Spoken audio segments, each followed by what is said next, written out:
حضرت انس فرماتے ہیں کہ حضرت ابو طلحہ نے اپنی بیوی ام سلیم سے فرمایا، ابو طلحہ کے بیوی کا نام ام سلیم ہے، یہ ایسی نیک بیوی کہ حضور فرماتے ہیں جب شب معراج میں جنت میں سیر کر رہا تھا تو ابو طلحہ کی بیوی کو اس رات میں نے جنت میں ٹہلتے دیکھا تھا۔ کیسی نیک بیوی ہے۔ بیچ میں ایک بات بتا دوں، ابھی پوری حدیث کا ترجمہ باقی ہے، مسلم شریف ہے، جلد ثانی ہے، صفحہ 192 ہے، باب فضائل ام سلیم ہے، حدیث نمبر 1 ہے، سطر 4 5 6 7 ہے۔ حضرت ابو طلحہ غریب صحابی ہے، کیا ہے بولیے؟ حضرت ابو طلحہ کے نام سرکار نے دنیا میں جنت رجسٹری فرما دیا تھا۔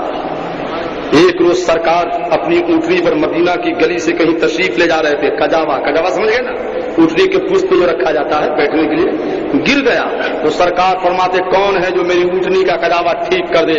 جو ٹھیک کر دے گا تو جنت کا ایک مکان لکھ دوں گا۔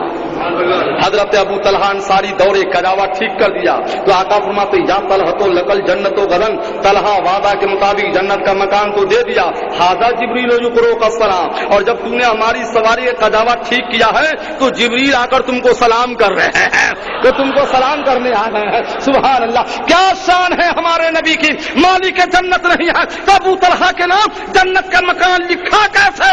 جب یہ تو اعلیٰ حضرت فرماتے ہیں تو اس کو جنت سے کیا مطلب؟ بولیے نا، آگے نہیں یاد ہے آپ لوگوں کو؟ بولیے، تجھ سے جنت سے کیا مطلب؟ کہاں بھی دور ہو، ہم رسول اللہ کے، جنت رسول اللہ کی۔ سبحان سنیے، سبحان اللہ۔ حضرت ابو طلحہ غریب صحابی ایک روز بعد نماز فجر معاش سمجھ گئے نا، روزی کی تلاش میں گھر سے باہر گئے، غریب صحابی ہے مگر قسم خدا کی کیسے پیارے صحابی، سرکار کے چہیتے صحابی۔ شاعر کہتا ہے تسکین قلب و جان کا سامان ہو گیا، طیبہ میری حیات کا عنوان ہو گیا، سلطان کائنات کے روزے کے سائے میں جو بھی فقیر آ گیا سلطان ہو گیا۔ حضرت ابو طلحہ سفر میں گئے، غور سے جو ماتا ابن ابی طلحہ ام سلیم، ان کے گھر میں ایک بیٹا تھا جو حد بلوغ کو پہنچ رہا تھا، باپ ادھر گیا بیٹا ادھر مر گیا۔ جس کے گھر میں ایک لوتا بیٹا ہو مر جائے تو ان کی ماں سے پوچھو قلب و جگر کا عالم کیا ہوگا۔ مربار ام سلیم نے سر کے بال نوچتی ہے نہ سینہ پیٹتی ہے، بلکہ بچے کے لاش کو گھر کے کونا میں رکھ کر چادر ڈال کے کہتی ہے لا تحدثوا ابا طلحہ حتی اکون انا احدثہ، اے پڑوس والو خدا کا واسطہ جب میرا شوہر سفر سے آئے گا تو آتے ہی بیٹے کی موت کی خبر نہ دینا، کیونکہ ہمارے شوہر کا دل بڑا نازک ہے، سنے گا تو قلب پاش پاش ہو جائے گا، جب تک میں نہ بیٹے کی موت کی خبر دے دوں۔ لوگوں نے کہا ام سلیم ٹھیک ہے، جیسا کہتی ہو اسی پہ ہم لوگوں کا عمل ہوگا۔ حتیٰ قربت الیہ شان، جب رات میں کھانے کا ٹائم ہوا، کم و بیش 9-10 بج رہا ہوگا، سب کے سب سو چکے تھے، صبح کا کیا ہوا مسافر جب گھر تشریف لائے، بیوی نے کیا دیکھا، چہرہ پر تو گردوں غبار ہے، بال اٹا ہوا ہے، چہرہ سے پتا چلتا ہے کہ میرا شوہر تھکا مادہ ہرا مادہ آیا ہے۔ بیٹے کی موت کی خبر نہ دی، فوراً بیوی نے وضو کا پانی پیش کیا، شوہر وضو کرو، نماز عشاء پڑھ لو، میں آپ کے لیے کھانا تیار کرتی ہوں۔ کیسی بیوی تھی، سبحان اللہ۔ حضرت ابو طلحہ نے وضو فرمایا، نماز عشاء سے جب فارغ ہوئے تو دسترخوان پہ روٹیاں موجود تھیں، سفر کا تھکا ہوا خوب کھایا، کھانے کے بعد بستر پہ جب سونے کے لیے چلے گئے تو ادھر اس کی بیوی نے کیا کیا، حدیث شریف کا ٹکڑا سنو، تصنعت لہو احسن ما کان تصنع قبل ذلک، آج کی رات ان کی بیوی نے اتنا سنگار کر لیا، اتنا میک اپ کیا کہ اس سے پہلے اتنا میک اپ کبھی نہ کرتی تھی، اور سور کر شوہر کے بستر پہ چلی گئی۔ شوہر نے بیوی کا چہرہ دیکھا کہ دیکھتے ہی دل آ گیا، اپنے شوق کو بھی پورا کر لیا۔ بیوی نے دیکھا شوہر آسودہ ہو گیا، کہا شوہر کا مسئلہ پوچھو، کہا ضرور پوچھو، مجھ سے نہ پوچھو گی تو کس سے پوچھو گی؟ عرض کرتی شوہر بتا دو، اگر کوئی امانت دے اور کل ہو کے مانگے تو کیا کرو گے؟ سرکار ابو طلحہ فرماتے بیوی سرکار نے فرمایا جو امانت میں خیانت نہ کرے گا تو مرنے سے پہلے اس کے نام جنت کا مکان رجسٹری کر دوں گا، میں کیسے خیانت کروں گا؟ تو بیوی کہتی ہے آپ خدا کی امانت نہیں ہے؟ کہا بے شک پورا جسم خدا کی امانت ہے۔ کہا آپ کی بیوی؟ کہا تو بھی خدا کی امانت ہے۔ کہا آپ کا بیٹا؟ کہا وہ بھی خدا کی امانت ہے۔ کہا اگر خدا اپنی امانت لے لے تو کیا کیجیے گا؟ شوہر نے کہا بیوی ایسی بات کیوں کرتی ہو، دی ہوئی جان اسی کی ہے، جب چاہے رب اپنی امانت لے لے. اتنا کہنا تھا بیوی رونے لگی.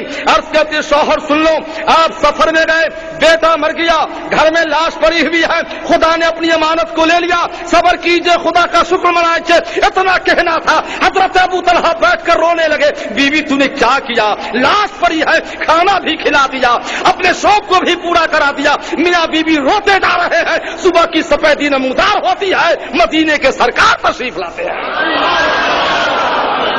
فرماتے ابو طلحہ سرکار کی غیبدانی دیکھیے. فرماتے ابو طلحہ سن لو, جو کچھ تمہاری بیوی نے تمہارے ساتھ کیا ہے میں سب دیکھ رہا تھا,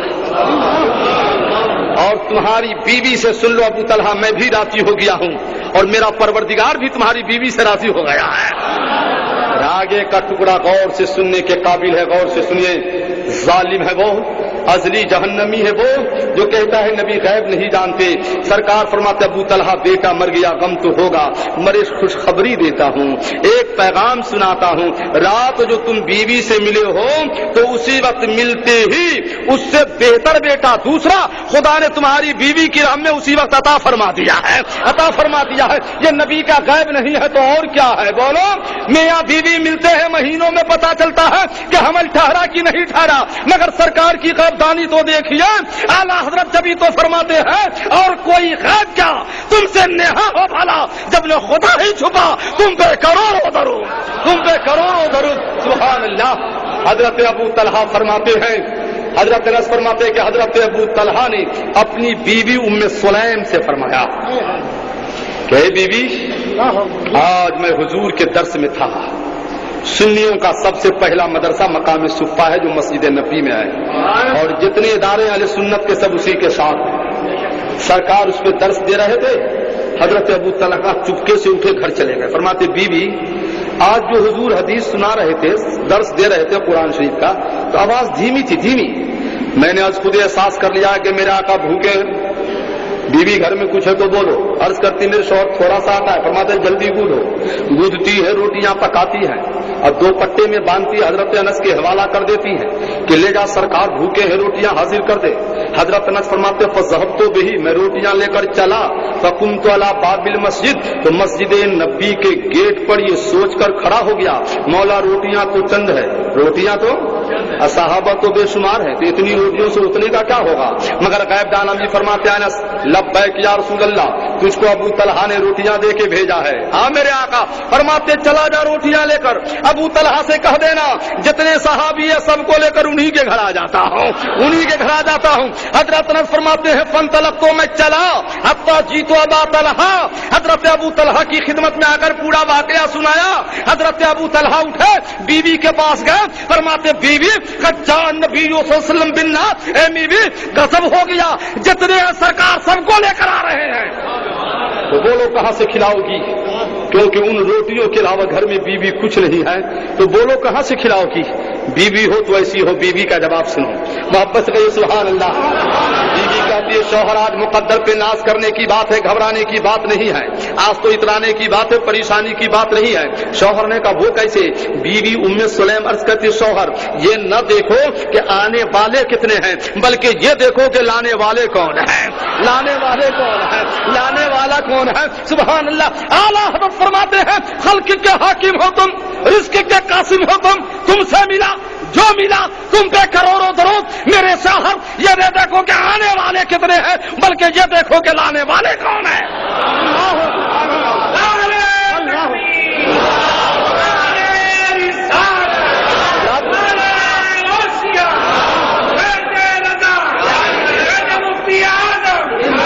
سرکار تشریف لائے, سارے صحابہ باہر, حضور اندر تشریف لے گئے. سرکار فرماتے ہیں دسترخوان بچھاؤ, فدعا بنقی, سرکار نے دسترخوان طلب فرمایا, بچھ گیا, روٹیاں حاضر کر دو. ام سلیم نے روٹیاں حاضر کر دی.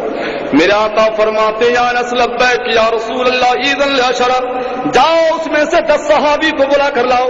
10 صحابی آئے, فاکلوا حتی شبعوا, پیٹ بھر بھر کے کھا لیے. فرماتے جاؤ دوسرے 10 کو بھیج دو. دوسرے 10 آئے, کھا لیا, کا تیسرے 10 کو بھیجو. حتی 80 رجلا, 10 کر کے میرے آقا نے 80 صحابہ کو کھلا دیا. اور ام سلیم بعد میں آئی تو کیا دیکھتی ہے مولا؟ جتنی روٹیاں رکھ کر گئی تھی اتنی روٹیاں تو ابھی بھی باقی ہے. اور ہم سنیوں کا عقیدہ کیا ہے؟